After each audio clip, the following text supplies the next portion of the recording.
আমরা এই মুহূর্তে স্মরণ করতে চাই সেই সমস্ত শহীদদেরকে যারা সেদিন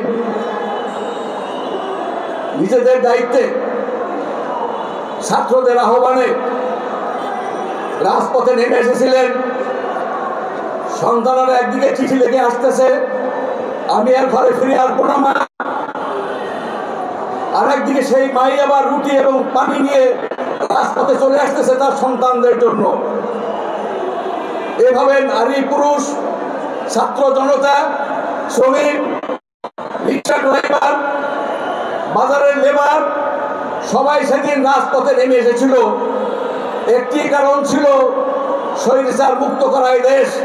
এদেশের মানুষ স্বাধীন চেতা, তারা তাদের কথা বলতে চায়। কথা বলতে গেলেই যে টুটি চিপে ধরা হতো, সেখান থেকে তারা আজকে মুক্তি পেতে চায়। সম্মানিত জনগণ, সেই প্রেক্ষিতে যে আন্দোলন ছিল, সেই আন্দোলনের যে স্লোগান ছিল, সেই নির্বাচনের স্লোগান ছিল না, নির্বাচন আদায়ের কোনো স্লোগান ছিল না। সেদিন ছিল মুখে কথা বলার অধিকারের কথা, স্বাধীনভাবে বেঁচে থাকার কথা। আজকে সেই বিপ্লবকে ডাইভার্ট করে যা নির্বাচনের দিকে নিয়ে যাওয়া হচ্ছে। 16 বছর আমরা চেষ্টা করেছিলাম, এদেশের বিভিন্ন বিরোধী দল চেষ্টা করেছিল, কর্মসূচি দিয়েছিল, কিন্তু 5টা বালির ট্রাক আমরা অফিসের সামনে থেকে মুক্ত করতে পারিনি। আজকে সেই ছাত্রদেরকে, সেই শ্রমিকদেরকে অবজ্ঞা করা হচ্ছে। জাতীয় নির্বাচনের জন্য পাগল হয়ে গিয়েছে। 16 বছর ধৈর্য ধারণ করেছেন, পাগলামি করার সুযোগ পান নাই। এখন যারা পাগলামি করছেন, সামনের দিকে নির্বাচনের জন্য প্রস্তুতি গ্রহণ করেন।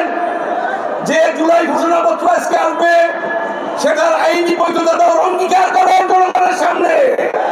তাহলেই আগামী নির্বাচনে বিজয়ের পথ দেখবেন।